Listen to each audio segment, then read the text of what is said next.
Okay, hello everyone. Good morning. I know before you protest, it's not in the morning anymore. I know it's already in the afternoon. But let's keep our spirits like we're in the morning, feeling fresh and hyped up. Moreover, today we are going to gain new knowledge from our speaker. First thing first, I would like to say welcome to the audiences, the speaker and moderator, also to the guests for coming today in the Wellness Education Webinar Day 1. Let me introduce myself. I am Mita, your MC for today's webinar, and also for tomorrow too, because we have two sessions, yes, today.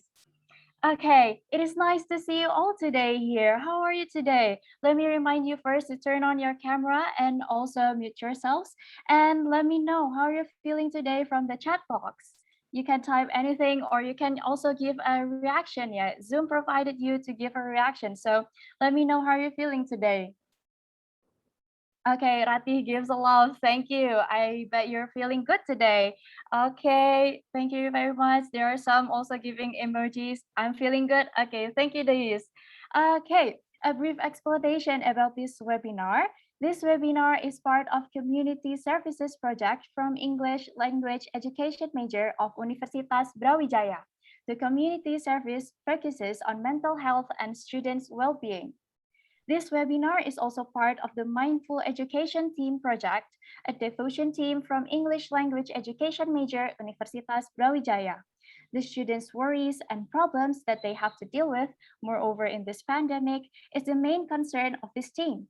Mindful Education Team built a community on social media as a media for the students to unload their stress in a more creative way. Thus, this webinar is made the Wellness Education webinar as the receptacle for the students, especially to get the answers and solutions to their problems. This webinar is held in 2 days. The first day is today with the topic Finding the Inner Treasure, talking about the need to turn inward and finding inner peace, joy, and balance. Also for the second day will be tomorrow with the topic The True Yoga. All of the sessions will be valuable for you guys. So make sure to come in both days, all right? Okay, before we go to the main session, let's us have a little warm up. We are going to watch a performance, a musical instrument performance, which is Sape performance from Bang Gerwin. To the operator, you may share the screen, and for the audiences, enjoy.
unexpectedly soothing, everyone. How was the performance? Did you enjoy it? You can type it in the chat box to let me know how are you feeling after watching the video. I hope you're all feeling refreshed, feeling better after listening to the sape. Well, I'm about to give you a fun fact about sape. Sape is a traditional musical instrument of the Dayak tribe of Borneo, Kalimantan. Sape itself in the Dayak language means plucking with the fingers. This musical instrument, at a glance, is similar to guitar. The way to play it is also plucked. However, sape does not have a resonance hole to echo the sound of the strings plucked. So the sound source is only from the strings. In the past, sape was only played in the Dayak traditional ceremonies, but now, in modern era, sape has been often played in folk parties, cultural festivals, or when gathering with extended families. All right, let's give an applause for Bang Gerwin for the performance, everyone. Thank you very much, Bang Gerwin, for the performance.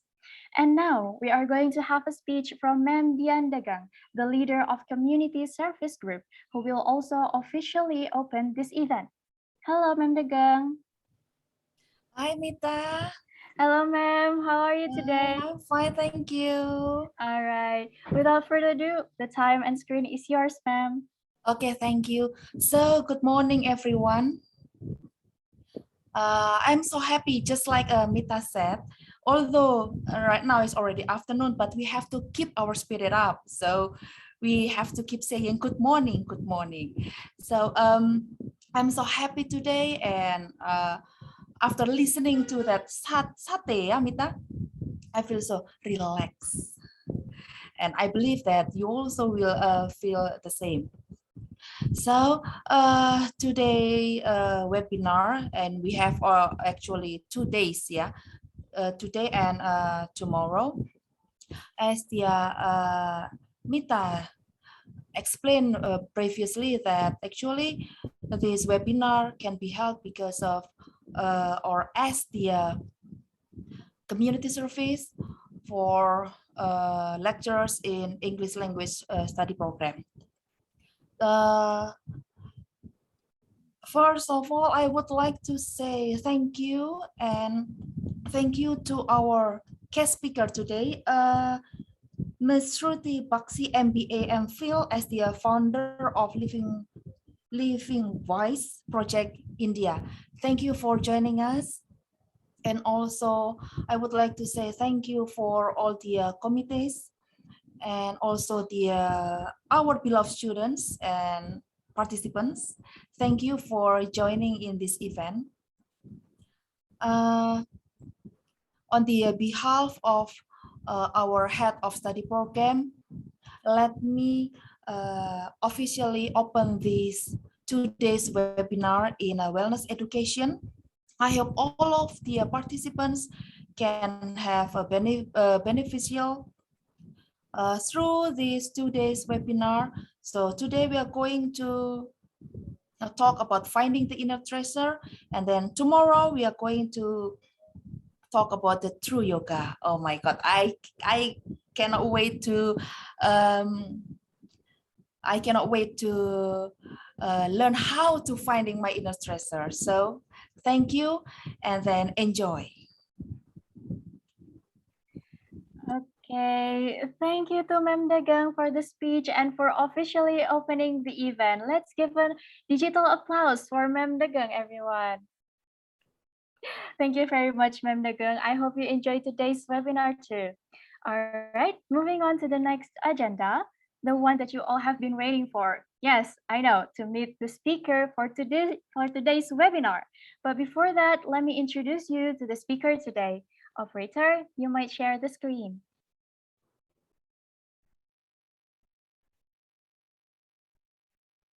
Okay, let me briefly introduce you to Miss Shruti. So, Miss Shruti Miss Shruti is the founder of Living Wise Project, and also Miss Shruti offers life and leadership coaching through the Living Wise Project with the aim of creating more conscious and joyful individuals, workplaces, and societies. Ms. Shruti also holds a track record of high professional achievement in investment banking, consulting, and investing across London, Paris, and Mumbai. She is also a certified Hatha Yoga instructor by Sivananda Forest Academy, Kerala, and has spent the last few years deeply exploring the inner sciences of yoga, meditation, and the Vedantic and Zen systems of inner exploration. All right, after briefly reading the speaker's profile for today, we already know that our speakers today will be so amazing. So I bet you all already excited to meet Miss Shruti, right? All right, then let's invite our moderator that will bring us to meet Miss Shruti. Hello, Miss Irene.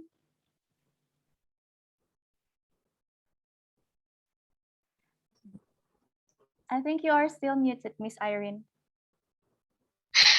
Sorry, okay. Thank you, Mita. It's all right, Miss Irene. Okay, I think the audiences are already excited to meet Miss Shruti. So to Miss Irene, the time is yours. Thank you very much, Mita and the committee who can make this happen, and also to our guest speaker today, Shruti. Welcome. Hello, thank you. Yeah. Namaste. Welcome to Indonesia. Yes, thank you. All right. I think the audience cannot wait to to give their questions to you actually, but be patient, okay, everyone, because Shruti would like to say something before we have the question and answer session. Okay, so Shruti, now the screen is yours. Okay, thank you. Thank you, Irene. Thanks, all of you. It's such a pleasure to be here. I'm so happy to be invited here and to be speaking to all of you. Thank you to the committee for organizing this, and such a pleasure to listen to the musical instrument. So thank you all. And I hope that whatever I share here with you will be valuable to you. And so thanks, Irene, for inviting me for this. And so when I first heard about, Irene asked me to come and speak to you, and I heard that there's so much stress that students are going through and they're needing help with mental health or how to balance their workload. And I just felt such a compulsion to come and share the things that I've been learning over the last few years when I've spent so much time in yoga and meditation. So I'm really happy to be here and to share something of what I have learned with you. And I hope that it will be useful to you. So actually where you are now at university, it's many, many years ago now for me. But I do remember that time quite well. I remember the stress. I remember all the deadlines. I remember wanting to achieve so many things and having so many plans, so many dreams, so many ideas. And I was quite an ambitious student. Like I always wanted to do very well. I was very hardworking. I had, big plans. Anything that I took on, I wanted to do very well. So ever since school and then college, I was always in that kind of mindset. And, fortunately, it worked out well for me in the sense that, it worked out well because I started to do very well in school. I was quite successful in academics, and because I was hardworking and I was very focused on my work.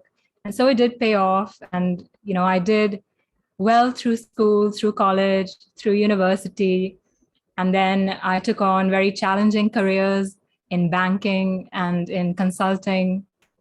And I was working in different places all over the world. But that's what I dreamed about. That's what I wanted to do. So I was working in London, and I was working in Paris. And really, I had all these plans that I wanted to make come true, to achieve these things. And fortunately, it worked out really well in that I was achieving the goals that I wanted to achieve. But the other side of it was that I also found myself getting very burnt out, facing a lot of stress, and not truly feeling happiness and joy within myself. So even if I was working in, what is considered one of the best places to work and living in a beautiful city, in a beautiful house, everything outside was looking really beautiful and really nice, but I was not happy inside. And there was constantly worry about work and constantly stress about work and how to handle all the things that I had taken on, and, putting pressure on myself more than anybody else putting pressure on me. It was more myself putting pressure on me, and, wanting to achieve more and more things. And that's when I started to think, actually, that no matter how much I achieved, and I did achieve a lot of what I wanted. Fortunately, God was kind, and I did manage to achieve a lot of things. But I felt that it was never enough. So there was always something more I wanted, and then something more, and then I would get that, and I would be happy for some time, and then again it was something more, something more. So it reached a point where I was really starting to, firstly, really like suffering my mind and not knowing how to be calm and how to do all the work that I had to do in a very like calm, relaxed, balanced, happy way. I couldn't figure out how to balance my work along with living a happy and joyful life.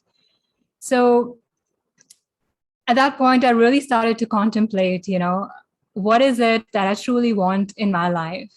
And what is the way to get it? Because all this time I thought that the way to get what I wanted was to do very well, achieve lots of things, and that should be enough.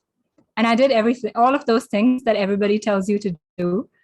And I realized actually that's not enough. That's good. It's actually gave me a lot of, it gave me a really good lifestyle. I traveled to so many places. I had a lot of great experiences. But still, I felt it's not enough. And something inside was just not feeling, happy or fulfilled. And that's when I came across yoga and I came across meditation. And that's when things just completely changed for me. So I started learning actually yoga meditation when I was working in Paris. Even though I'm born and brought up in India, I never learned yoga. I never learned meditation in India growing up. All that time, I learned it first in France, which is very strange when people hear that and they think that you're Indian, you should have learned it when you were, 10 years old. But for me, I learned it really late in life. But it completely changed my life, and it gave me a completely new perspective on how to look at my mind, how to manage my mind, how to look at my life, how to look at relationships, how to manage all of these things. And I realized that before that, I was completely clueless. I didn't know what to do with all the thoughts in my head. I didn't know who I could turn to help me to figure out these questions that I had about life, about myself. So it opened up a completely new dimension for me, within me. And that's what I've been trying to share through the Living Wise project these last few years, because I think the marriage of the two, so the internal as well as the external, is very important. So you need to be good at what you're doing outside. You need to fulfill your potential outside. We all have gifts. We all have creativity inside us, and we should express that. And we should be good at things that we take on. We should try to excel at things that we do. But along with that, it's so important to also know how to be with ourselves and how to be within ourselves. And mostly schools and universities, they don't teach you this. Mostly this is not, taught in a proper way. Even in India, even though India is the heart of spirituality and everybody comes to India to learn yoga, but even here, it's very rare that in schools and colleges you're taught the inner sciences, which is yoga, meditation, that you're taught them very, in a very structured way. But I think that's changing. That is changing also in India. It's changing all over the world. And I'm really surprised and also very happy that there's so much interest in these inner sciences all over the world now. Everybody has awakened to the fact that, yes, there is something more to life that we need to bring into our individual lives. It's not only about the outer world. And the outer world, actually, everything we do in life, all our expression in life, it flows from that inner connection and that inner peace and joy that we have. So without fixing ourselves inside, outside is just going to be accidental. Sometimes it'll go our way, sometimes it will not go our way. If it doesn't go our way, we feel unhappy. If it goes our way, we feel happy, but only for some time. Again, it changes. So outside situations are always going to be changing. And then we need to find something that is stable and balanced, and that can only be found within us. So I'm sure that a lot of you are also facing these kinds of issues and challenges with your mental health and what to do about thoughts, overthinking, stress, burnout, all of these things. And so I think it's important that we each sit with ourselves, even if it's a few minutes a day, and just really spend some time with ourselves and ask ourselves, what really is going on within me and what do I really want? So I think a good starting point is to examine what really is causing your suffering. What is the cause of your suffering? Now, if we can do a very short, brief exercise together. So this is it doesn't require anything, but you can just follow me as I'm speaking and just follow what I'm trying to share with you. It's just a self-contemplation. Just close your eyes for a few minutes and just imagine when you were a young child. So say you were, 4, 5, or 6 years old.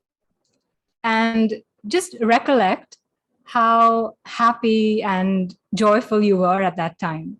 Do you remember that? I'm sure most of you do. You remember just being happy, not having any problems, not having any worries. You were just jumping around, full of energy, really happy, right? And so then what happened from then to now? Okay. So what slowly happened is that as you started growing up, people started to give you lots of ideas, opinions about yourself, about the world, about what you need to achieve in the world. So you started gathering ideas, thoughts, opinions from your parents, from society, from friends. And you slowly started building up an image about yourself. You started building up an idea about the world. And slowly you kept adding on to the self-image. So you had experiences in life. And as you went through these experiences, you collected memories from the experiences. So if somebody hurt you, you stored away that hurt and it turned into a ugly memory, or somebody said something nasty to you and you remember that and you hold on to it, and it becomes part of this image that you have about yourself. So this is what started happening. And then slowly over time, from then until now, you find that, you have all this baggage, which is basically that all these ideas, opinions, thoughts, and memories, experiences that you've collected through your experience of life. You collected all these things, and now they are quite a baggage, and they keep replaying in your mind. They cloud your mind. You're not able to sometimes focus. You feel you don't have energy. Sometimes you may feel heavy, a certain heaviness. So this is really what we call suffering, and this is the cause of our suffering. And even the Buddha, so even in Buddhism, the Buddha said life is suffering, but it's only suffering if it's lived unconsciously.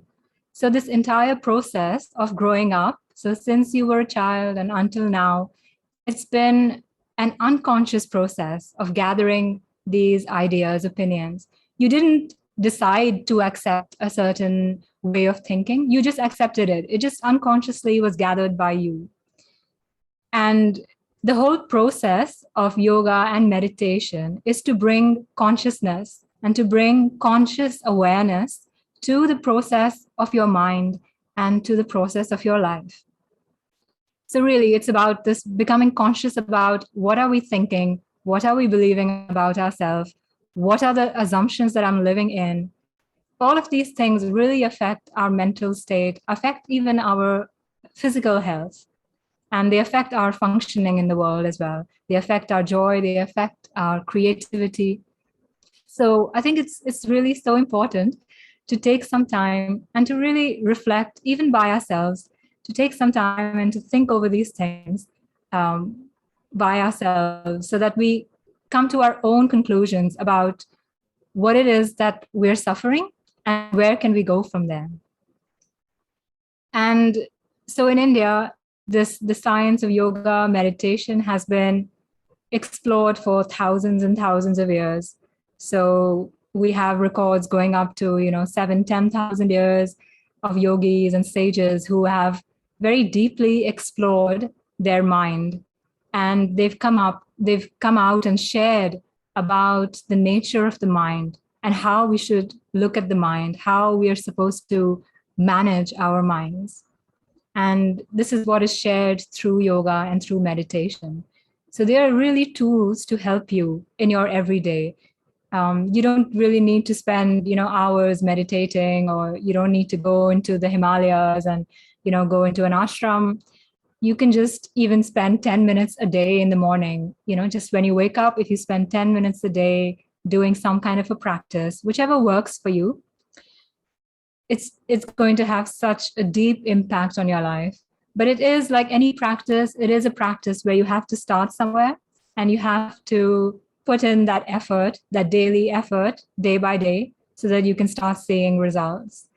So really, it's about bringing this conscious awareness to your mind and becoming conscious of what you are thinking, what you are believing, and whether these thoughts and beliefs are really true and whether they're really going to serve you, right? So if we have maybe 5 or 10 minutes, what I can do is lead you through a very short breathing exercise followed by a short meditation, just to give you a little bit of a flavor of what I'm talking about. So yoga meditation is not anything to study or learn. You have to experience it for yourself. I can talk here, sit and talk for 3 days, and it's not going to do that much good as you sitting here for 3 minutes and just experiencing for yourself is going to do so much more to you and going to give you so much better understanding than my talking. So I'll share with you a very simple breathing exercise first. This one, it's called Nadi Shodhana in Sanskrit, but it's a very simplified version of another practice, which we won't go into. So we'll just do the simple one. And basically it involves breathing through one nostril, closing one nostril, breathing through the other one, and then closing the other one, breathing through the other. So I'll guide you through it. And the idea of this practice is to balance out your energy in your body. And by balancing out the energy, you bring balance to the mind. So how the inner sciences work is that you have a body, which we're obviously very well aware of. You have a mind, which you are aware of. And there is also an energy body. So yoga considers all these three, the mind, body, and also your energy. So these three need to work together. And all the practices that we do in yoga meditation, they're all meant to work on these three levels, your mind, your body, and your energy. So this practice is one that balances you out. So as we know, we have a right brain, we have a left brain, and both have different functions. We know this in the modern science. So also in yoga, thousands of years ago, the yogis also did this deep research into themselves. And they also discovered that the right side of the body and the left side of the body are quite different in their function. And what they discovered is actually the right side is more masculine, and it's associated with action, with heat, with power. And the left side is considered more feminine. It's associated with coolness, calmness, with emotions, with creativity. So they are quite different energies within your own body. And this particular practice that we start with, it's just meant to balance you out. So there's not too much heat within you, not too much coolness. You're not too agitated. You're not too dull. So to bring that to a certain balance, right? Because we want to not be hyperactive. Neither do we want to be very lethargic. We want to be in the middle state. So we bring these two energies into balance. Actually, that's also why we say namaste when we bring the hands together. It's like joining the right and left side. It's also a balancing act. So that's one other fun fact for you. So we'll just do this simple practice, maybe a few minutes, maybe like 4 or 5 minutes. And then we can just close our eyes and nothing complicated. We'll just sit quietly for a few minutes of meditation. So for this practice, you'll need to get your right hand up, and we use the thumb and we use the ring finger. Yes, these are the two fingers we will use. So when we close the right nostril, we will close it with the thumb. When we close the left nostril, we do it with this. Okay, so you're going to go like this, and then like this, then like this, and then, okay? So when I tell you to change, you change, okay? So the way we do it is we first inhale. So I'll just show you one round. So first we close the right nostril, and we inhale through the left. Then we exhale through the left, close the left, inhale through the right, exhale through the right, close the right. Okay, so like that, we keep alternating the two nostrils, inhale, exhale, switch, inhale, exhale, switch, inhale, exhale, using these two fingers, thumb and the ring finger. Okay, so shall we start? Keep your eyes gently closed and just keep your shoulders relaxed. Just give yourself permission to just rest for about 5-10 minutes. Okay, so let's begin. Eyes gently closed. Close the right nostril. Inhale through the left nostril. Close the left nostril. Exhale through the left nostril. Then close the left nostril. Inhale through the right. Exhale through the right. Close the right. Inhale through the left. Exhale through the left. Close the left. Inhale through the right. Exhale through the right. Close the right. Inhale through the left. Exhale through the left. Close the left. Inhale through the right. Exhale through the right. Now just continue at your own pace, alternating your nostrils. And see if you can do it slowly. So the slower you can do it, the better. So you can make your inhale longer, make your exhale longer. Slowly, slowly, you can lengthen your inhale and lengthen your exhale.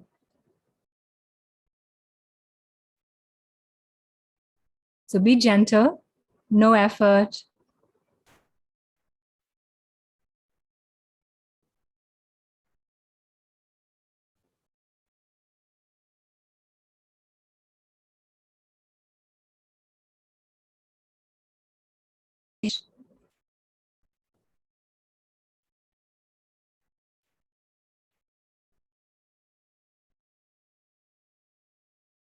Do it slowly, do it without any effort.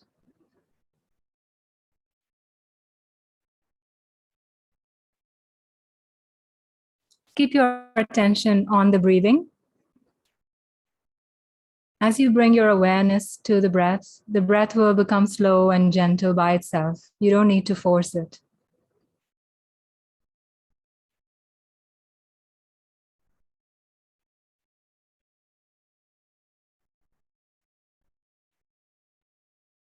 And you can notice how when you breathe through the right nostril, you can notice your right chest expanding, the abdomen expanding, the whole right side expands, and then it contracts. When you breathe from the left side, you can feel the left side expanding and then contracting. So just observe your breath and your body.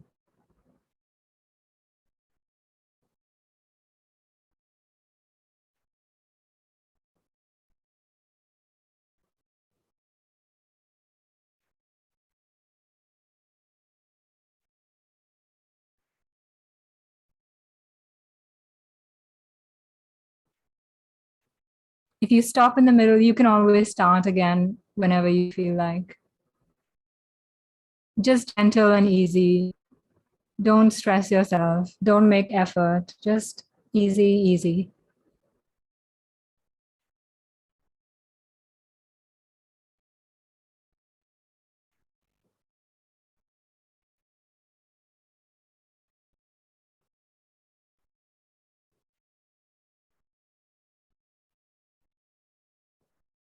We'll do 1 more minute.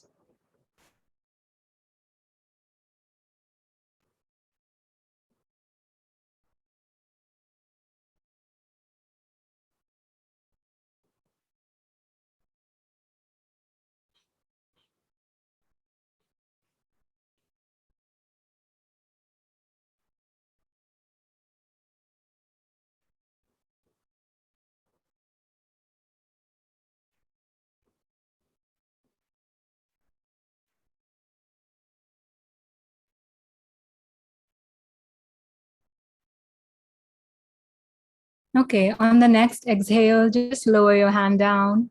Just place it somewhere on your lap. Keep your eyes closed. And just observe your breath. Maybe you notice that your breathing has slowed down a little bit. Just notice the breath. You can notice just the temperature of the breath. Notice if there is any agitation or if it's calm and smooth.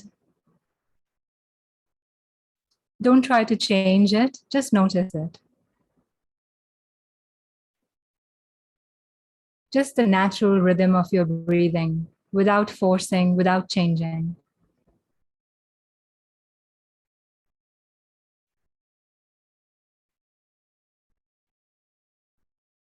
Now let's take a deep breath in, inhale fully. Fill your lungs, fill your stomach. Nice big inhale. And then slowly exhale. Exhale it all out fully. One more time, we'll inhale deeply.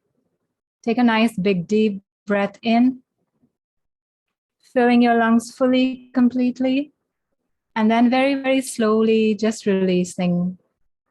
Exhale. And one last time. Deep, nice inhale. Big inhale. And then slow, gentle exhale. Exhale it all out.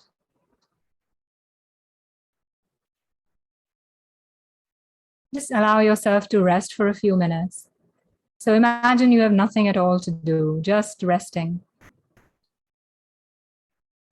Just you can listen to the sounds that are in the room, sound of my voice, any other sounds that are appearing. Just see how all the sounds come and go.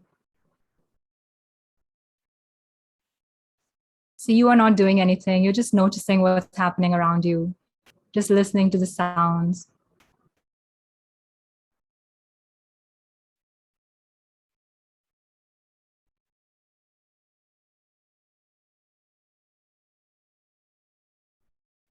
Just bring your attention gently into your body, just feeling the weight of your body on the chair. Just notice the weight of your body. Noticing the sensations of your body on the chair. With a very gentle attention.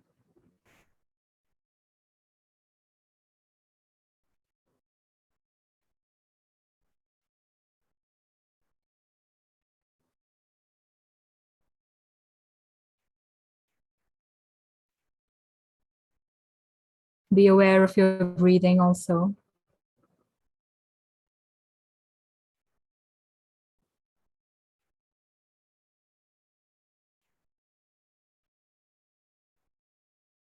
And really sink into that feeling of rest. Just fully feel a feeling of restfulness.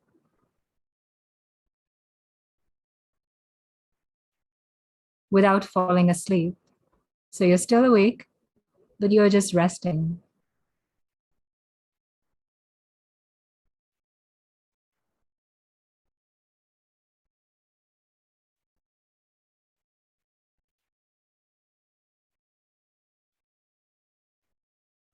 Let's take another deep breath in. Slowly, slowly exhale.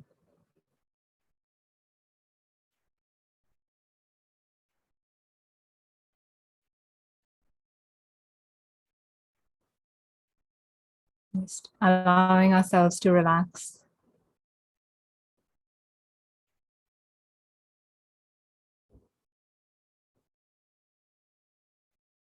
Just notice any tension in your body, and no need to fight with it, just notice it. It will relax by itself as you notice.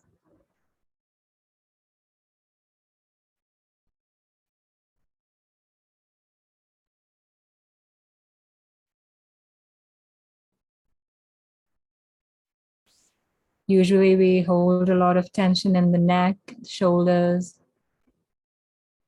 Just noticing wherever you're holding tension. And just letting it relax by itself.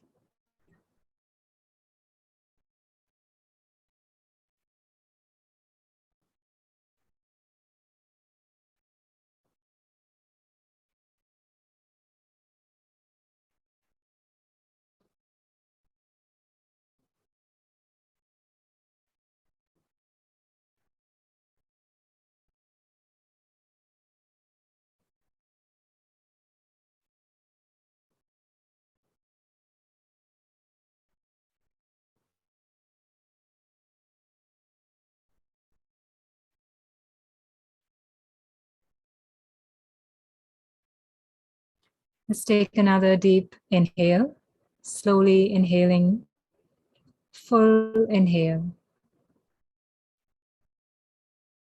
And then a slow and gentle exhale.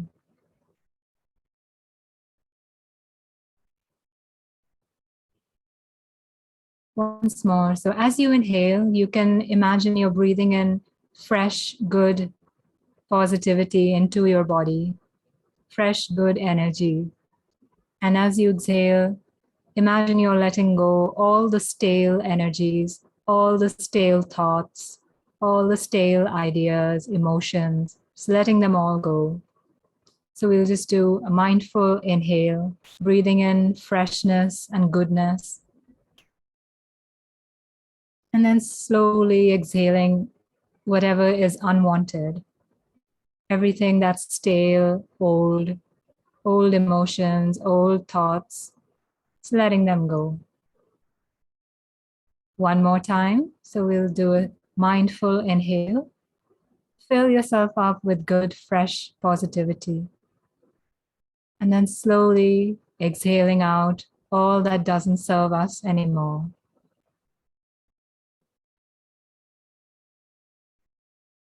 Okay, you can just breathe normally now, and whenever you feel ready, you can open your eyes or you can take your time.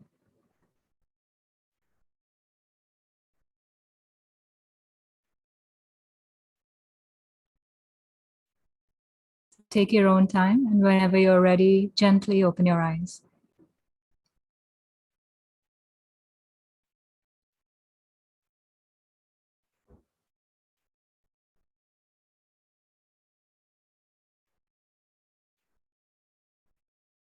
Yes, everybody feeling good? Okay, very good. So that's just a short exercise, and it gives you a taste of, how we have the tools to use our mind and body in a way that will bring us wellness. And the connection between the breath, the mind, and the body is so profound. Even if we understand a little bit of this, it will have such a big impact on our life. So that's what I wanted to share with you. And I think there are some questions. So whenever you're ready for the questions, we can go into that. Thank you, Shruti, for sharing your story, your life story, and how you finally found yoga, meditation, and the wisdom as something that like a turning point, in your life. Yeah. And that bring you here now today to us. Such a blessing to us to have you today.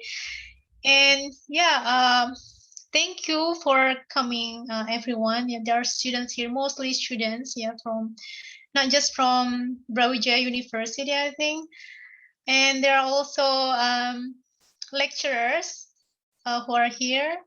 Thank you for coming to this webinar. Hopefully, this will benefit all of you who come, and quoting what Rumi say, what you seek is seeking you. So if you seek for peace, I hope that that's the one that you will find today. Yes.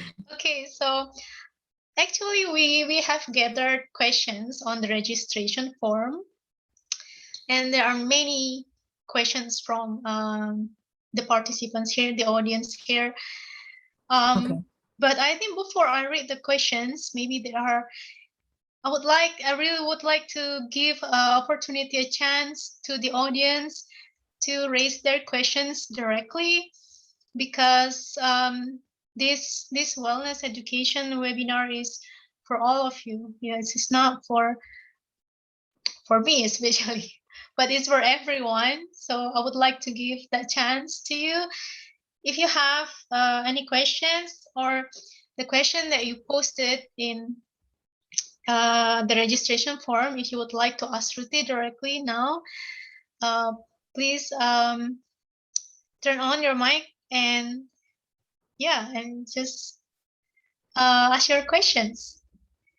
Let's see, anyone?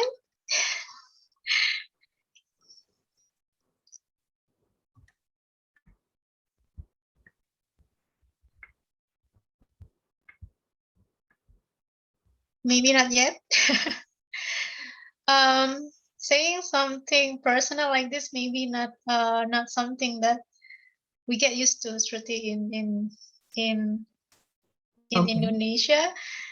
Even in class, usually, students mostly are shy Okay. in the class, and moreover, maybe in an event like this, that they have to speak about their personal matter. Maybe not all of them are comfortable with that. So that's also one of the reasons why we put that comment section in the registration form, so that I can read it for them.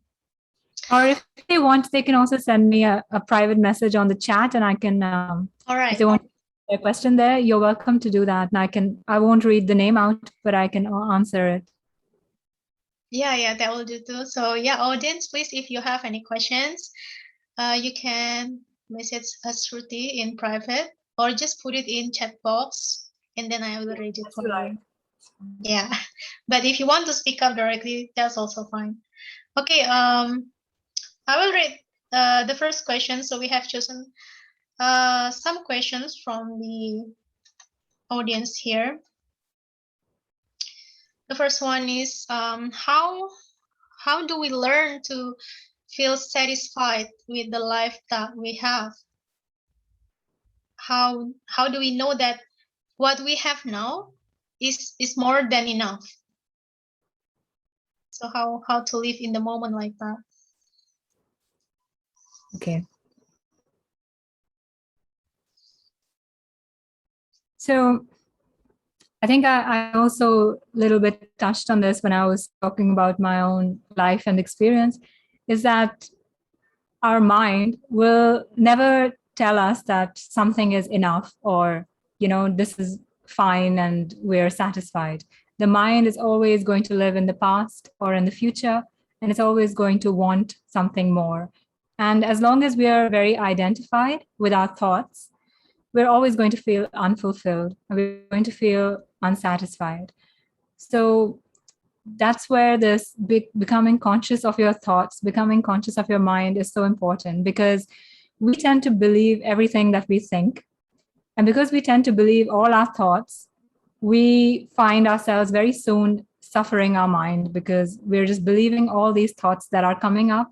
And these thoughts are completely random. Sometimes you'll have happy thoughts, and then in the evening you'll be thinking about a problem, or you'll suddenly start remembering something sad, and then you'll be sad again. So it's going to be up and down, up and down. There's no balance. there's no stability in our thoughts.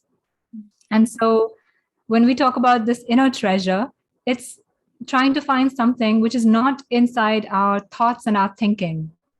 So you have to come to this point where you realize that your thinking and your thoughts are not going to give you happiness, right? They're always up and down. They're completely random. There's no peace of mind in the thinking. And when we talk about inner treasure, what I just shared with you, a short sample, a short exercise, is to quiet the mind.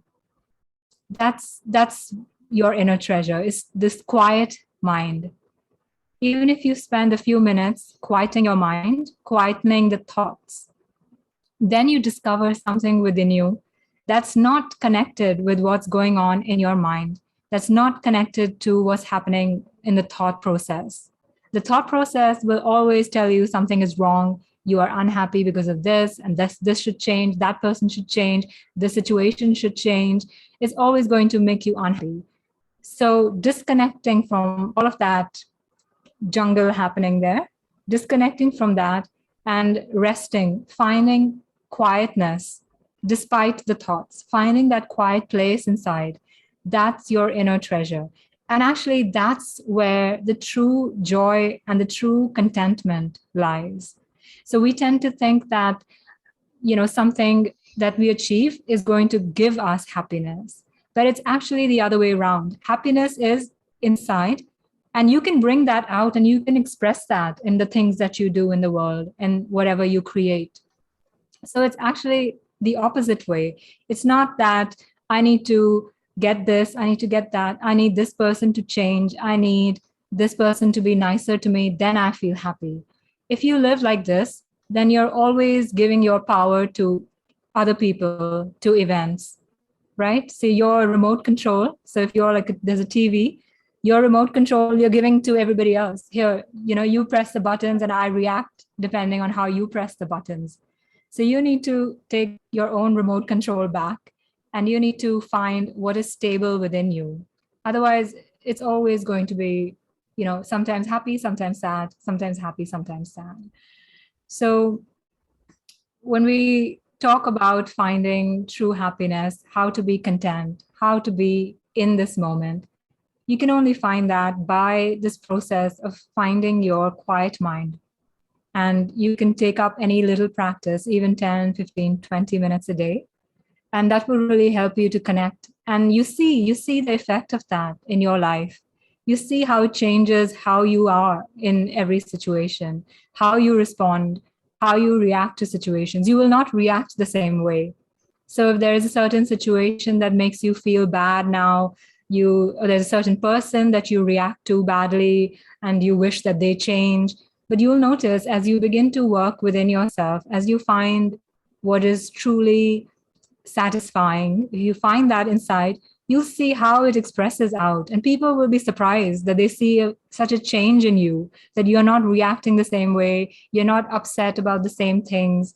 You have a completely different view of life. And you have so much more energy, so much more joy to share, so much energy and creativity to do what you want.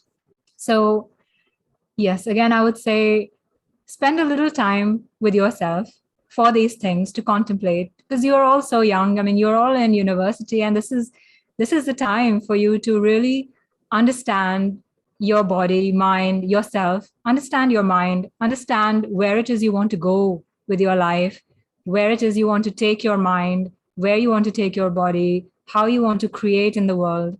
So you're at the perfect stage that you spend a little time with these things, because then the rest of your life will be informed by this deep understanding, and you will not be so thrown about by what happens in life, or, you won't be looking for something outside to make you happy. You will be the happiness, you will be the joy, and you will change situations around you. So actually today, I'm just reminded, today is the birthday of Mahatma Gandhi, who's the, I'm sure you've all heard of him. He's the one who got independence for India. And today is his birthday, the 2nd of October. And it just, I realized this morning that it was his birthday. Oh, that's And nice. he's such a good example of, he's such a mild, quiet man. You know, he wasn't like a big, powerful and with a big leader, you know, a big leader with many people around him. He was very quiet. He was very gentle, and such a gentle, quiet man led a whole nation of like, you know, billion people almost to freedom without any violence, without using violence. How did he do it? What is that power? That power is not specially given to him, it's within each of us. And he spent also many, many years in meditation, in yoga. He used to stay by himself in a quiet hut in India, and he would be all the time just spinning his yarn. So that's what he did. But while he was doing that, he was just meditating, meditating. And so it was not that he defeated this big British army, the developed, you know, from the developed world, this big modern army. He didn't defeat them with theories and philosophies or weapons or armies, but just with his quiet wisdom and the power, his inner power and inner strength. And so he's just such a shining example. And it's so nice to be able to share that with you. Coincidentally, it's his birthday, so it comes up to talk about him. But he's so inspirational for us all. You know, you don't have to be a very powerful human being in the world to have power in the true way. The true power is what he showed us, you know, how to access your true power. And that creates miracles in the world. You know, a miracle that no army can create, can get you.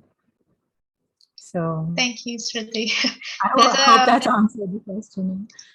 Yeah, there's a very sweet coincidence also that today is Mahatma Gandhi's birthday. Yes, yeah. Yeah, there are even me myself, like maybe I look calm from the outside. Even my name is Irene. Irene means peace, actually. Yeah, okay. It's Hebrew or something. But inside my head, like it's like a war going on. Yes. It's so hard to find peace nowadays. And I'm sure for the students and also lecturers here, or yeah, for everyone, we live like in a very hastened world. Like we have to, everything is instant. So everyone wants to be quick. And yeah, I think we're after something that is not essential. The fame and fortune that we're chasing. By the way, there's questions in my chat box asking. Yes, I have one. Yeah. Oh, okay. About insecurity and how to stop being insecure. Yes. Yeah, I just wanted to say, just to what you were saying, just to add a little bit to that. It's actually really nice that you have this community, and I'm really happy to see so many people even at this webinar, and that you have also fellow lecturers who are interested in this, and you do have a community kind of and a support system with so many people looking for the same thing. So that's such a wonderful thing to see. You know, I find that really, really touching and really, really something beautiful. So congratulations to all of you for that. It's a very, very good, really nice thing to see, definitely. So this insecurity, right? So yeah, firstly, I mean, I don't think there's anybody who doesn't have those feelings. So I think just to not to feel isolated, not to feel guilty about our feelings or anything, because one thing that we realize as we gain more experiences, everybody suffers from pretty much the same things, even though we think that our situation is so unique and so personal, and my thoughts are only I'm suffering these thoughts. But actually, as you start speaking to people, you see that it's the same issues everybody is suffering from, really. Almost everybody suffers from insecurity, from tsunami in the mind, you know, a really active mind. Everybody has the same problems, but we tend to think we are the only ones. So first thing, just to say that, you know, don't feel like you are personally responsible for your anything that you feel badly about. You know, it's very, this is the nature of the mind. When there is not a conscious understanding of the mind, this is how it behaves. So there's nothing you are personally doing wrong to have any feelings like this. So just to first understand that, which is why when we talk about yoga meditation, it's like a science. So science means that it applies to everybody everywhere, you know? So it's the understanding that this is the nature of the mind. It's not something you personally did wrong or you produced. This is the nature of a mind that has not been managed well because it has not had the conscious understanding yet, you know? So that's the first thing. And yes, and this kind of mind, it will always be insecure because the mind is looking for something. It's always looking for something and it doesn't know where to find it. So it's always looking for something, and then the society has told us that you will find it in this thing, in that thing, this relationship, in that person. So we're constantly searching with this mind. And when the mind doesn't find it, it feels insecure, it feels unloved, it feels not good enough. It feels everybody else is better. I'm not good. I'm not doing enough. I'm not achieving enough. All these kinds of thoughts will come because the nature of the mind is such that it is looking in the wrong place.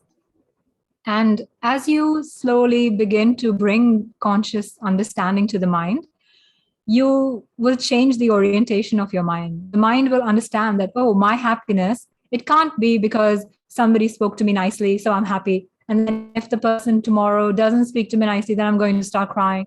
So this is no way to live. And I think we have all had enough experience to know that we are tired of that.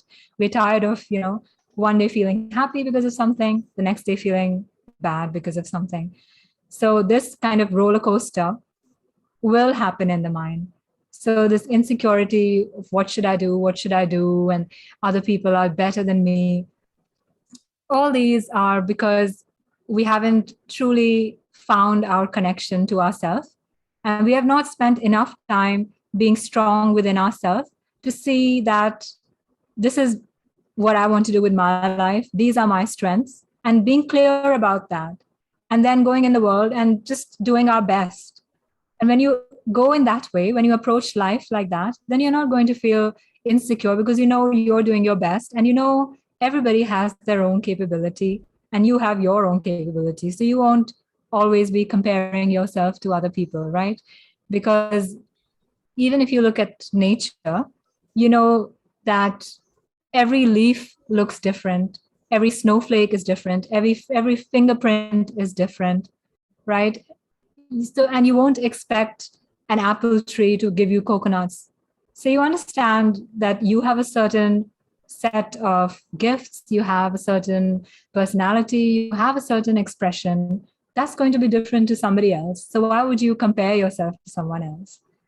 So the more you cut out the engagement with, comparing yourself and thinking about random things, you bring the mind to a certain stability, to a certain one-pointedness, so that it's not running around all over the place trying to, find happiness and trying to make commentary about the whole world. That's what the mind will do when it's not centered. So you need to bring it to that center. Then the mind will relax. And when the mind is relaxed, you will be relaxed. And you won't have these strong feelings of insecurity or anything like that. Yeah. Thank you, Shruti. That's really mindful. It takes some practice, it will take you some, because it takes time to become conscious of our thoughts, just being aware and not believing all our thoughts. Because like I said before, our thoughts were collected by us very unconsciously. So why would you believe all that you collected unconsciously while you were growing up? You heard random things, you started believing these things about yourself. So not believing all our thoughts is really the process that you have to undertake to become more conscious. So I think the meditation also help us to being disciplined with our mind. Yeah, with our thoughts. Yeah, yes. Yoga is very good. I've not spoken much about yoga, but the practice of yoga, physical yoga also, it's working in this way. Like I mentioned, the mind, body, energy is bringing all of them together into an integrated whole. So, when we're talking about all these mental issues and emotions, it's basically because the mind is very fragmented. It's, running all over the place. And what yoga and meditation these do is bring it into an integrated, stable whole, That's really the science that it is, inner science. All right. Thank you, Shruti. I think questions start coming now. Yeah. There are several participants who raised their hand. Shall I read them from here? Oh, okay. Maybe Shall we give time for the one who raised their hand. Okay. Can we start with Ajeng? I saw that Ajeng, you raised your hand first. Yeah. Yes, ma'am. Thank you for the opportunity, Miss Irene. And good afternoon, Miss Ruti. First of all, it's glad to meet you. My name is Ajeng Eno. Everyone calls me Eno. I'm 20 years old and now I started to have several anxiety about my future. But I think the biggest one is about FOMO, or fear of missing out. At this age, I see a lot of friends who already achieved their goals, like winning a lot of competition, have their own business, have a lot of money, and so on and so forth. And it turns me to start comparing myself and start asking, what have I done in my 20s? I know it's very bad for my mental health, but with all of the social media like Instagram, Twitter, and Facebook, when you are able to upload and share the achievement, makes me feel nothing sometimes. So my question for you is, what is the first concrete step that I can do to overcome this feeling and believe that I'm enough? Yeah, thank you. Okay. Yeah, thank you. Nice to see you, Thanks for the question. Yes, I mean, we live in this Instagram and social media generation where we're constantly looking at, other people's lives, and other people are only showing us what they want us to see. So we never see the full picture of their life. We only see, one portion, what they want to share, what they want to show. So that's the first thing, that, we have to have the understanding that we are just seeing a few photos from their whole life, and we don't know actually what actually is their whole life. Like I told you myself, from my own experience, I think if people looked at my life, they would think I was so fortunate and I'm achieving all these things.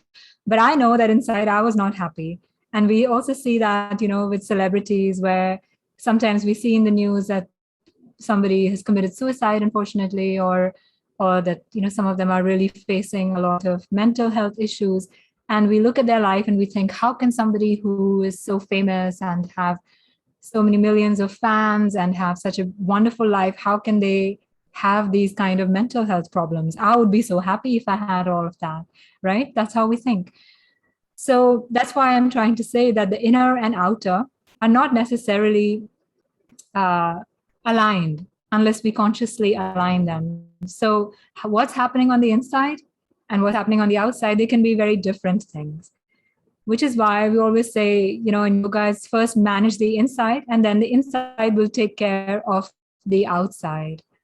So when you see other people and you think that they have achieved certain things, you can be inspired by that. You can be like, oh, it's nice that it's possible to achieve something like that. You can take inspiration from that, and you can think for your own self, what would I like to achieve? Where are my strengths? What do I enjoy? So use it as inspiration rather than using it as something to make yourself feel bad. You can use it to inspire yourself to, if somebody can achieve a certain goal, then I can also achieve a certain goal if I put my mind to it. So I would say use it as inspiration.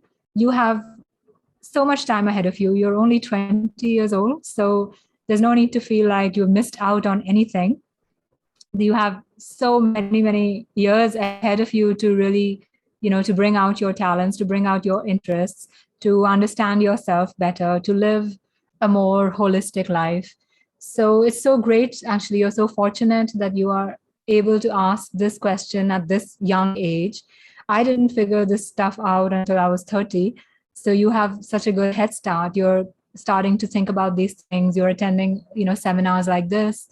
And so you're on the right track. So, be happy for that, be thankful, and you will find your way. So, like I said, we just need to be a little bit more self-reflective rather than giving all our energy to the outside and what everybody else is doing.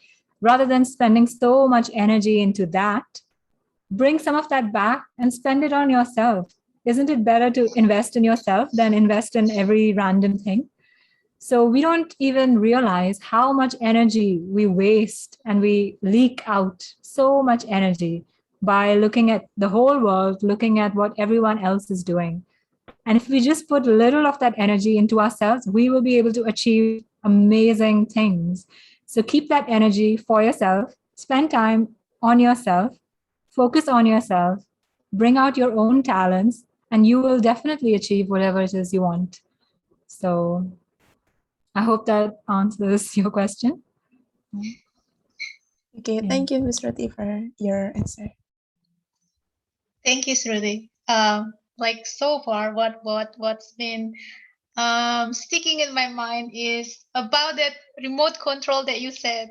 It's kind of like Yeah. a metaphor for me that everyone has their remote, about what they should think, like that. So yeah, take back your Yes. remote control, everyone. Yes, Don't exactly. give it to anyone else. Yes, even to technology. Don't give it to social media either. All right, so I think there are many more people who raised their hand here. Fairuz, are you ready to ask your question? Fairuz Sabita, are you there? Yes, ma'am. Okay. Good morning, Miss Ruti, and good Good morning. afternoon, everyone. I'm sorry I cannot turn on my camera because That's okay. I have some agenda here. So what I want to ask is, right now I am suffering on trauma, and I don't know, but sometimes I feel like I don't know myself and how. I mean, what should I do to know my potential? I mean, someone who's suffering from trauma is hard to know what is their potential is. Thank you in advance. I mean, I don't know the nature of your trauma. Are you also, you're seeking some professional help for that? Are you undergoing some treatment or something? Actually not. I'm just realized that I have some trauma this past 2 months, maybe. Okay. I mean, if you feel overwhelmed by situations in your life or by work or your own emotions or thoughts, whatever it is, if you feel overwhelmed, it's a good idea to maybe seek help. Just talk to someone. Not if you don't feel to seek professional help, you can just speak to somebody and try to at least talk it over with them, whatever you're feeling, so you don't feel so bottled up inside. Or it can even be your family, any family member or teacher or friend. So that helps to lighten, because sometimes we may think we are suffering from so many things, but when we start talking about it, it's just like, oh yeah, actually I'm okay. It's not that big. When you talk it out, it becomes less. So again, I'm not sure, and I don't mean to disrespect, or I'm not sure exactly what your trauma is, and I'm not sure how deep, or I'm not sure what really the issue is, so I can't directly speak about that, but I just giving you some more general ways of dealing with things. So I think it's definitely healthy to be able to talk to other people, because like I was saying, we'll be surprised how many people are in the same boat and suffering from the same things and having the same kind of feelings and same ideas.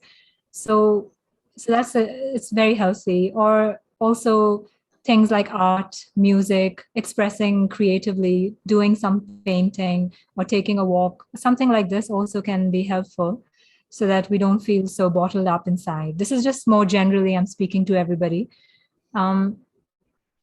So, and your question is how I can't know my potential because I'm suffering from a lot of maybe anxiety, traumas, and difficult emotions, difficult thoughts, right? And so really, I would say until we come to a place where we feel balanced and clear, that's where we get the inspiration to create something new, right? So when we feel we are suffering, most of our attention is going to be going to suffering. Most of the thoughts will be about how we are suffering. So obviously the first thing is to lighten that load of suffering. So there are many ways, like I said, you can seek professional help if you really feel it's very strong and you need somebody to work with you, very closely, you can do that. Or you can talk to professors, you can talk to friends, you can talk to people you think will understand you. You can try activities, you can do sports, do art, music, painting, taking a walk, just in your room, put on some music and just, dance or sing, just lighten up the load a little bit.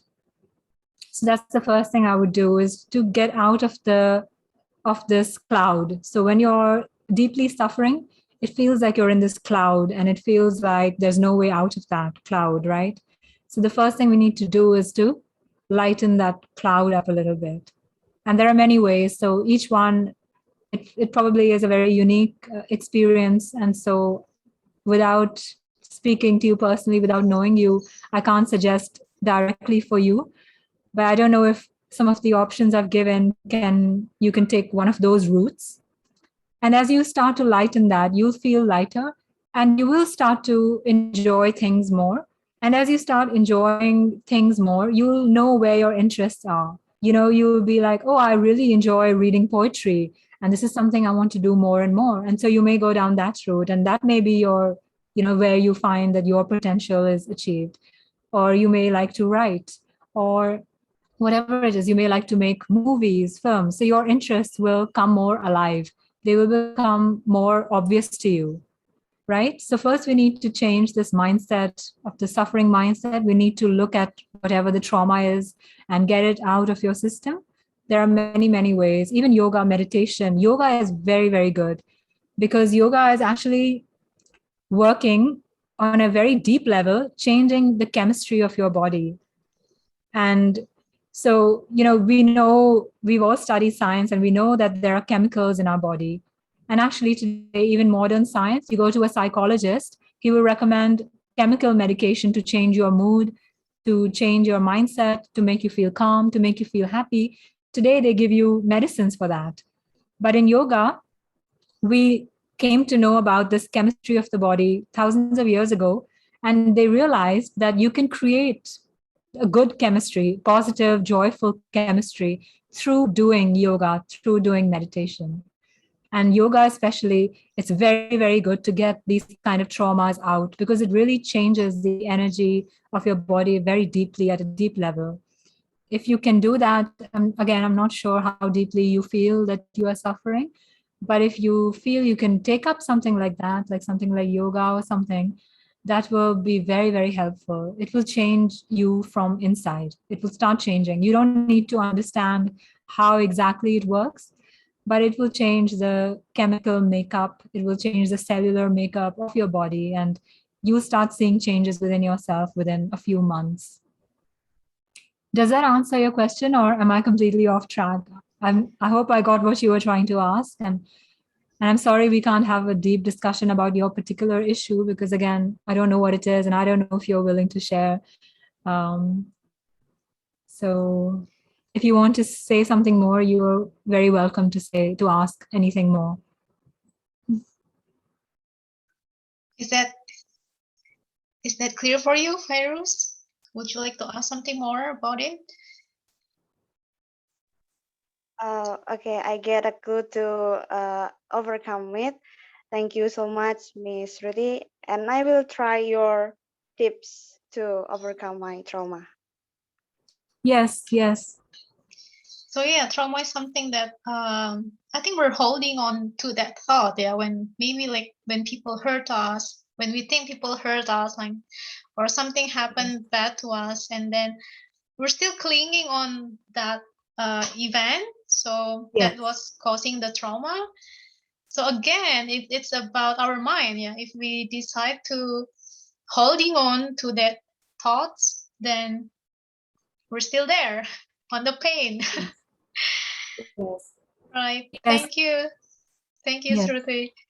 Okay, Yes. we'll go to the next questions by Galang. Yeah. Yeah. All right. Thank you, ma'am. So, good afternoon from Ms. Shruti, and good evening for everyone here. So, my name is Galang Rian Sirat. You can call me Galang, and thank you for the opportunity. So, here, like this after some of, yes, after what we do before, so I feel like, yeah, now I feel it's like, yeah, a little bit better than before. But in here, I want to ask about any best method, or maybe like what we can do to manage or control our stress, because yeah, maybe some of us have the stress with a different level, and I have that too, and at sometimes stress can become like a killing machine, and it happened to me.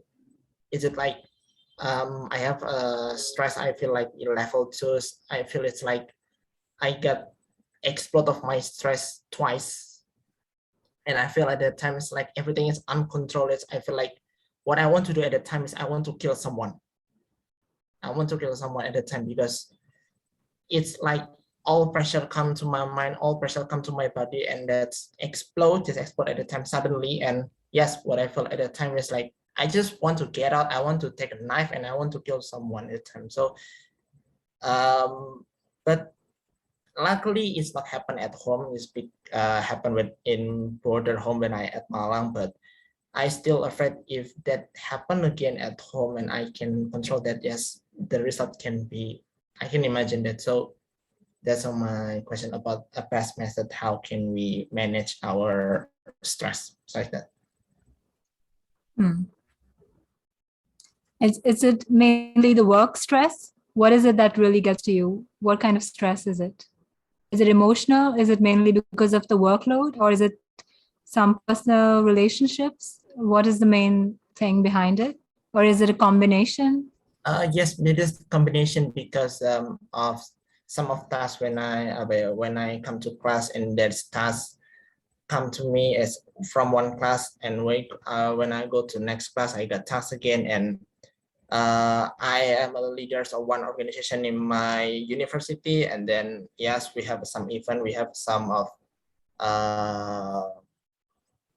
agenda that we need to do at this month, and some of the bad relations come from my environment, and that's just came up to my mind, and yes, that's make me thinking it's like I want to kill someone suddenly. Okay. Yes. So it's a combination, like very high workload, feeling a lot of pressure to do your tasks at work, at university, and also not feeling supported in your personal relationships, right? Yes. That's me. Yes. So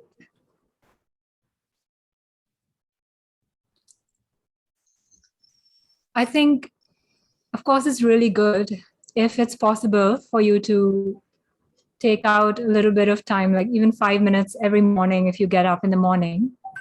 And you don't even have to come out of your bed. As soon as you wake up, just stay there. Don't get out of your bed. Just 5-10 minutes, stay in your bed and just stay there. Don't do anything, right? And just observe how your mind comes up and all the suffering comes up. So you just woke up, you had a nice sleep, and there's a little window between your sleep and your waking where you just wake up and you're quite calm. And then suddenly the mind, all these thoughts come up, all the stress comes up again, right? So I would say just spend that 5 minutes and try to catch that little window, right, before the whole mind and stress comes up. If you can practice a little bit like that, that will be really helpful. But I do understand, the big question that you have about how to manage all your workload and your relationships and all these things. And I think one thing that can be really helpful is if you feel a lot of intense pressure building up within you, just do something like take a walk, go for a run, do something just to release that energy. Sometimes it's just some energy which is pent up, right? And all we need to do is release it. And because we don't do that, it becomes into all these thoughts, and we want to then, kill people, and all these crazy thoughts come in the head. So before it becomes thoughts, you feel that energy, just go out and do something. And one really great thing to do is to like go to somebody and say, how can I help you? And you see that you take your focus out of yourself, you put it on someone else, and it will just completely change how you think about everything.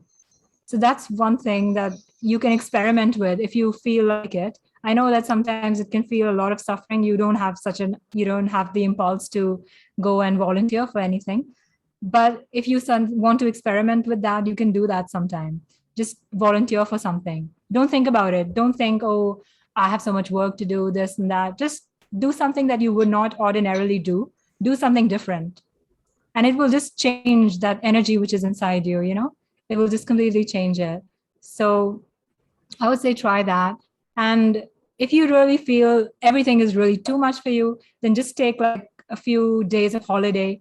Disconnect from everyone, disconnect from everything, sit by yourself, sit alone in your room, put your attention into yourself, just relax, rest, try to calm your mind, quiet your mind. If you want to go for a run, you want to dance in your room, whatever you want to do. And when you feel calm, you can come back out into the world, relate to the world.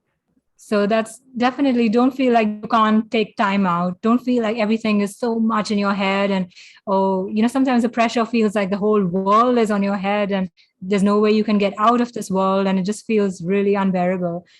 So I'm sure whoever your professors are, whoever the lecturers are, they'll be understanding enough. If you need to take 1 day of holiday, 2 days, 3 days, take the time out. Just clear your mind, clear your body, clear out the energies. Go for a run, go and dance in your room, do whatever you need to do, change it up. And then when you feel better, you can come back, take on the work again, take on the relationships again, slowly. So I'm offering you a few tips, again, because I don't personally know you. I don't know which one is most resonating with you, but whatever I said, if anything resonates with you, just pick that up and just try that one thing. And I would like to know how it goes for you. So you can keep me posted through Irene if you want. Do you want to ask something more, Galang? Yes, you can ask. No, I think it's not. Okay. Maybe I can like some tips in there. Thank you. Thank you. Yeah. Thank you for the questions. Yeah. I hope that can be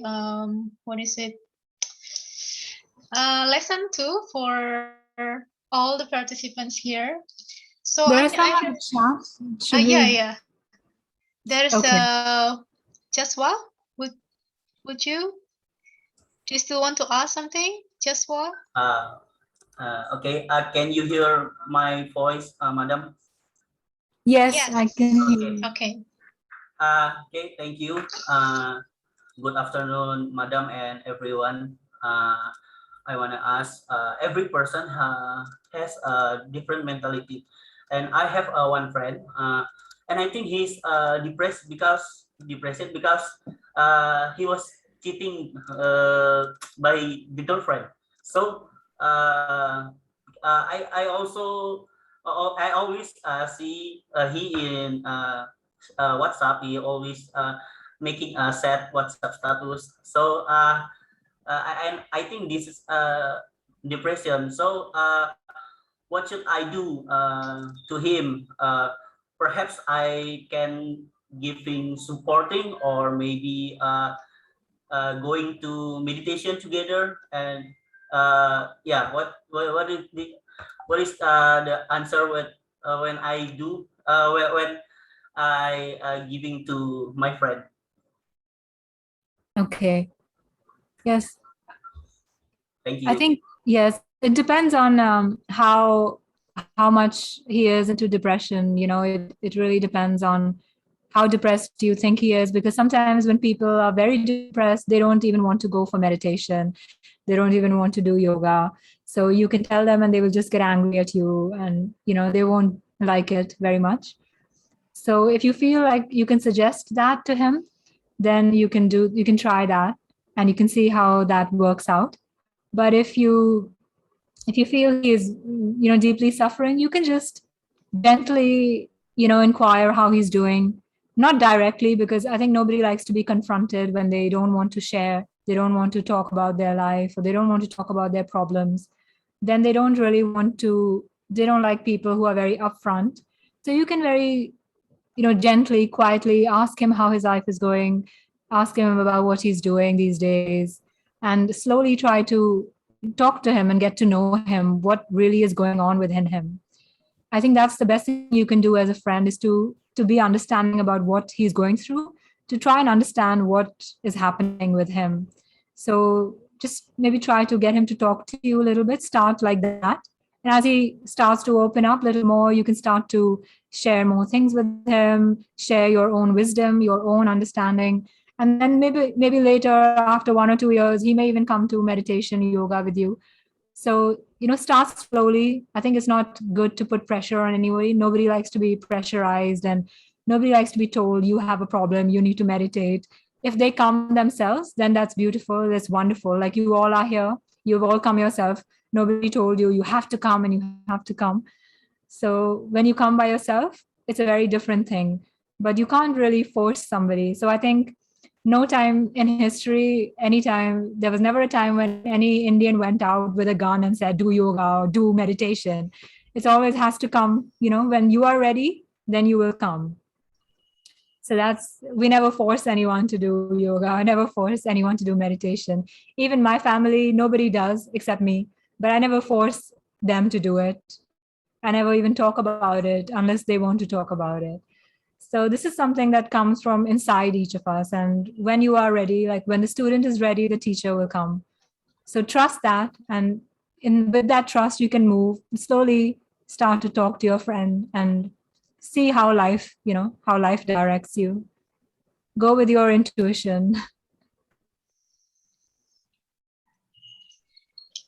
Okay. Is that enough for you, Joshua? Enough. Want to ask something more? No. Okay. Interesting phrase from you, Shruti. You said that when students ready, teacher come. It's very different with our mindset. Like, usually in the class, when the teacher's ready, students will come. But yeah. There are there are still several questions here on the chat box. Would you maybe choose Shruti? Because if I choose, that will be unfair. How much time do we have, Irene?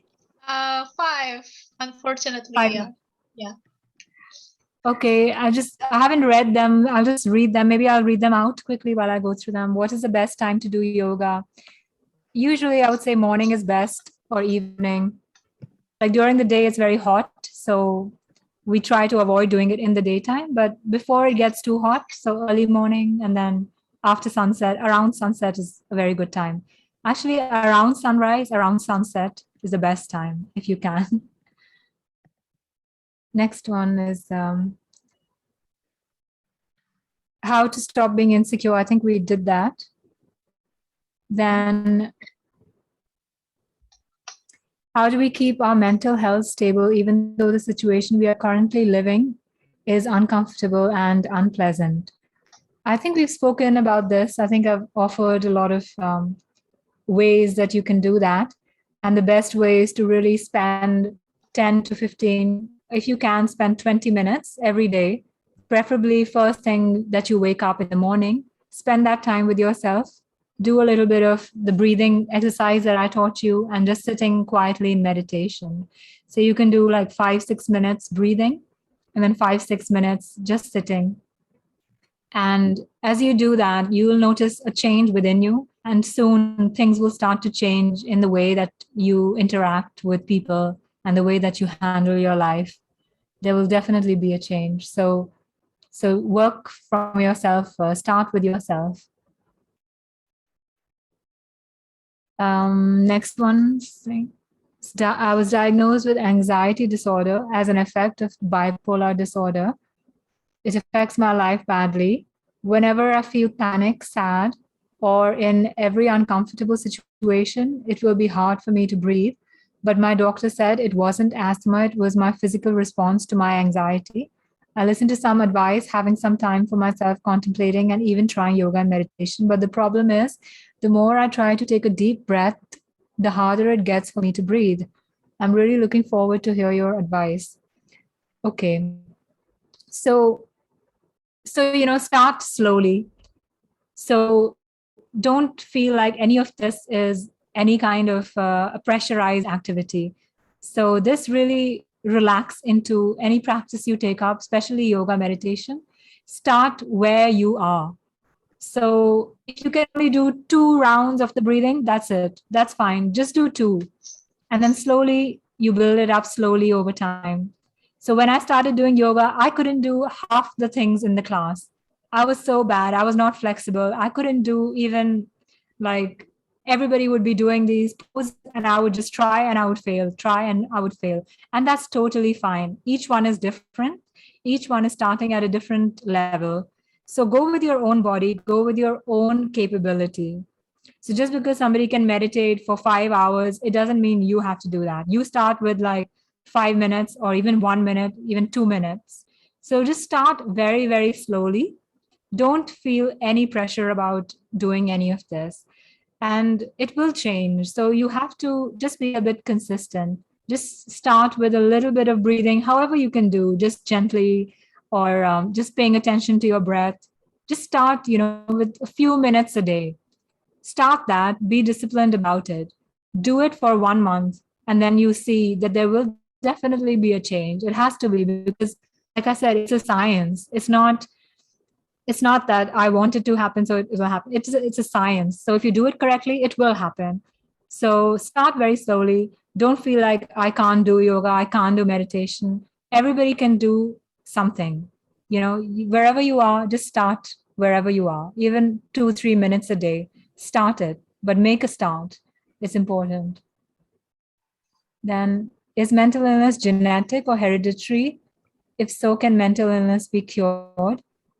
I'm not so familiar with all of the different kinds of psychological illnesses. There are some that are, generally you need to visit maybe a psychologist, a psychiatrist to talk about the very severe mental illnesses. But generally, these are not natural to the human mind and to the human body. All of these things have come because we are living in unnatural ways. We don't know how to really handle ourselves and our mind. So it's not really natural to be having these issues. So what I'm sharing with you today, if you can take away even a little bit and incorporate that into your day, then you'll see that your life will not be the same, and you won't think of these things, these mental illnesses and all these things will be like, something that's very alien, because they're not really natural to us. So the more we start to pay attention to our mind and body, the less we will have to worry about these things, really. So I'll go to the next one. I want to move fast because I think we're out of time. Yeah, maybe one more. Okay, I think there's like 2 more. One is about self-harm, blaming and hurting myself and everybody else. And the other one is about social anxiety. Okay, social anxiety. Yes, so I think both of these, we are talking about, one subject here, which is your true happiness and your inner peace. And all of these mind problems, anxieties, and hurt, guilt, blame, all of this is because the mind, you don't know how to manage your mind. And because the mind is like a crazy child, it's like running around all over the place because you've not taught the child how to behave. So what we are talking about here is managing this mind, and for you to become the master of your mind, not let the mind be your master. And you'll see that all of these anxieties, all of these things will really come down for you as you begin to pay attention to your inner climate and you begin to take action about maintaining a more peaceful and balanced mind. I don't think we have time for more. Irene, I think. Maybe one more, the last one. We will continue tomorrow. Yeah. Okay. Yeah. Do you want me to do the last one, which is on the chat? Yeah, please. There's one about cutting and self-harm and blame and hurting. That's to me directly. Or you mean the social anxiety one, which I just touched on? Which one do you think? The one you have in your chat box is okay. Okay, the blaming. So it's, how can I stop cutting or self-harm? I can't handle my emotions. I will blame and hurt myself every time I'm sad or feeling blue. Okay. Yes. I mean, like I said, if you are feeling deeply helpless, you don't know what to do with your mind emotions, go and speak to somebody. Go and talk to your professor. You can talk to a friend, family member. So go and talk to someone and you'll be surprised how much lighter, how much better you feel. Okay. So definitely do that. If you can't talk to anybody, then just watch something on YouTube, watch something, even something that you enjoy. Because really what you have to understand is that your mind is has gone into tantrum mode. It's not behaving as you want it to behave. It's doing its own thing. It's creating a drama for you, right? Your mind is out of your own control. So just take a step back and you become the parent and the mind is your child, right? So this is the relationship you need to establish. You are the master of your mind. So don't be running behind your mind because your mind is full of problems. It's full of ideas. And the more you keep going with that, the more it's going to be difficult for you. So stop, breathe, and change your direction. So do something different.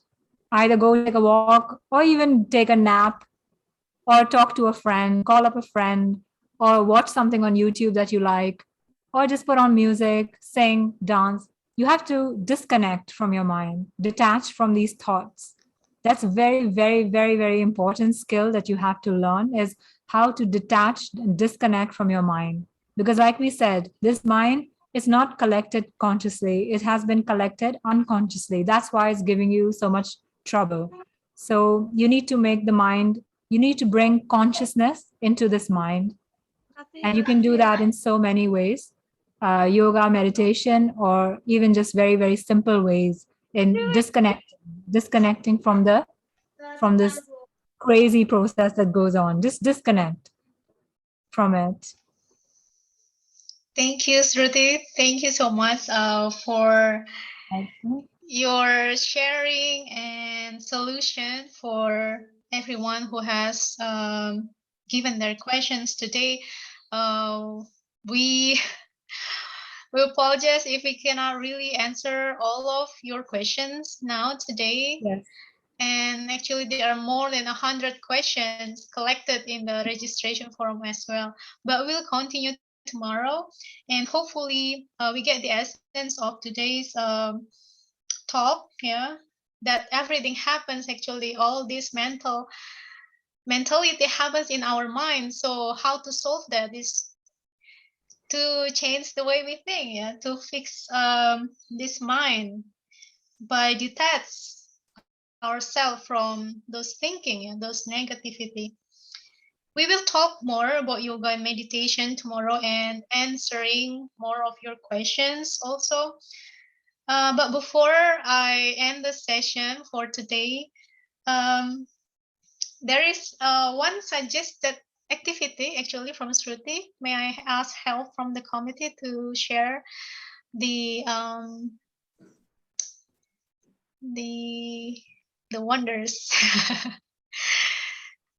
All right, so here it is. Would you like to talk about this? Yeah, sure. So this is, I think this will be really, so even though we didn't, answer all the questions and there were many questions that we were saying that came in also earlier. But I think that hopefully everybody got some answer because I think the whole talk was about the same thing really.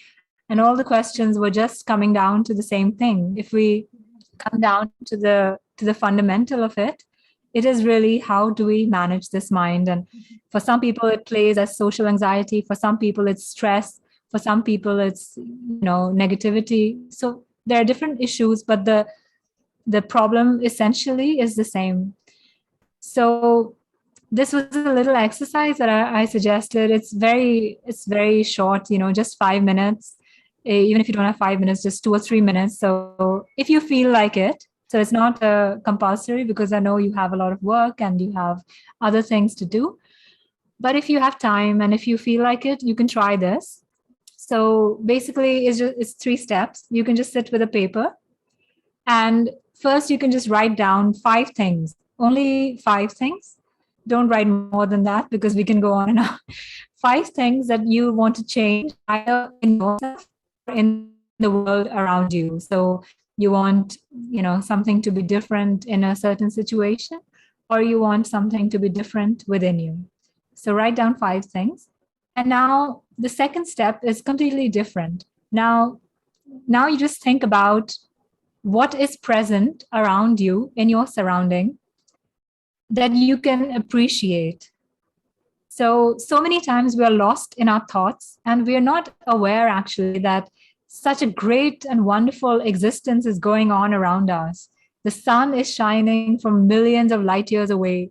The planet is going in a perfect orbit. It's not crashed into another planet so far. Everything is going perfectly. The whole universe is working perfectly. But we're so lost in our mind and our thoughts that we are creating so much suffering for ourselves. So spend a little time just looking around you and just noticing what all is going on around you to support your life. There is a perfect amount of oxygen in the air right now that's supporting your life. You have a place to sit, you have a place to live, you have food to eat. So there are so many things that are supporting your life, and we never take the time to even notice these things. There are trees outside that are giving oxygen so that we are able to breathe. Like I said, there's the sun, the moon, everything is in perfect balance, perfect harmony. So we never even think of these things. So this is just take a few minutes and think about outside of your mind, outside of your own problems, your own life. Think about what else is happening in the world. And just write down a few things that you find to be amazing. Like I said, the sun is shining from million light years away, and the light is reaching me right now. So I find that really amazing. So just write that down. So try and write these things down. And then in the last step, you just hold that feeling of appreciation and wonder for this magnificent existence and this big, big universe that we live in. Holding that feeling of wonder, you can just offer up your first things that you wrote down, all those 5 things. Just offer it up to this amazing, brilliant universe, which is full of wisdom, full of wonder, and just let all these things go. And just trust that life and this world, this universe will take care of all those things that you think are problems in your life. So that's the little exercise. Okay, thank you very much. We might also share this in the WhatsApp group, yeah. So okay. And maybe we will is there any, sorry, if tomorrow there are some of you would like to share about your wonders of moment, yes, you are very welcome. Yeah, so this is not an exercise, okay, everyone. This is like a reflection of today's talk, yeah, and something that you can do for real for yourself. And if you'd like to share also tomorrow, that can be a blessing for you and for others. Thank you very much, Ruthie, for today. And for everyone, I would like to give back to the MC, Nita. Thank you. All right. Thank you, Miss Irene, and thank you, Miss Shruti. How was the session, guys? Did you get new insights? Of course, I bet you get lots today, and I hope you find the answers to your problems and also to your concerns right now, so that you'll feel more calm down, and then you feel more refreshed, more better than before you joined this webinar.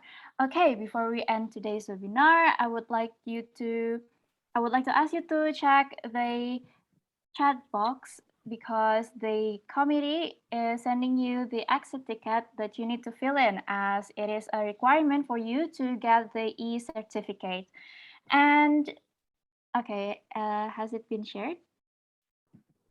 Okay, it's already shared, so you can just go copy the link and fill in the exit ticket for today's webinar.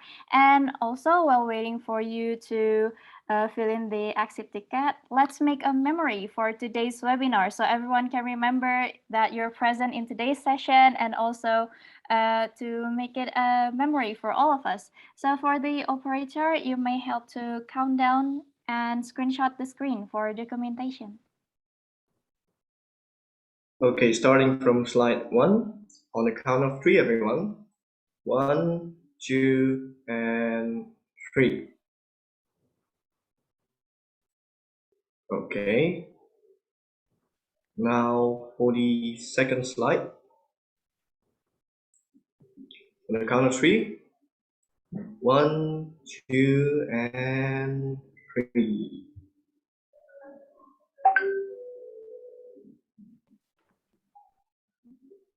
Okay, for the third slide.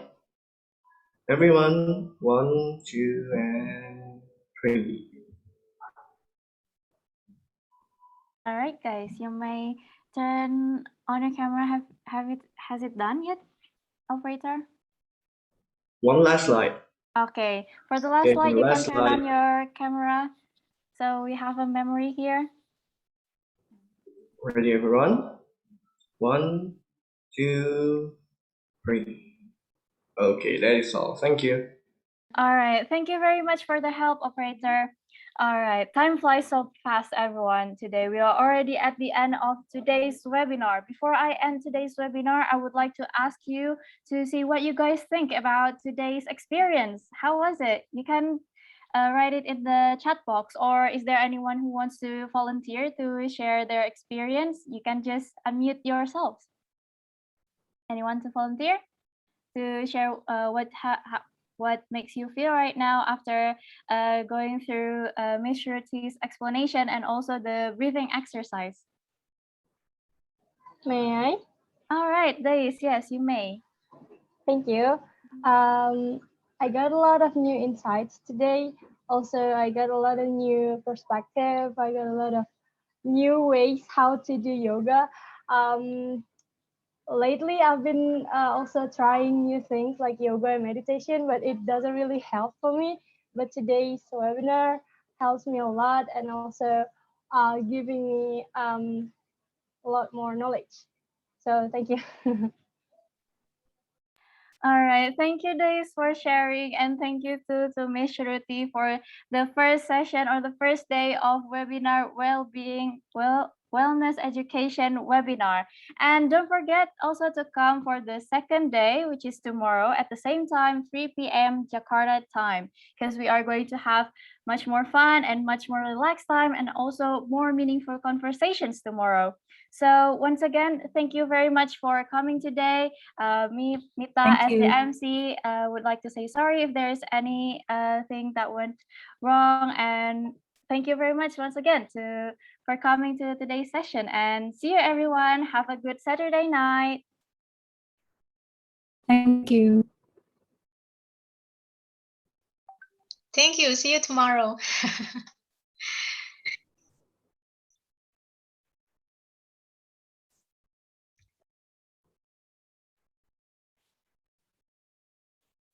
Okay, I would like to remind you once again, don't forget to fill in the exit ticket for those who hasn't filled in the exit ticket, and the link is already provided in the chat box.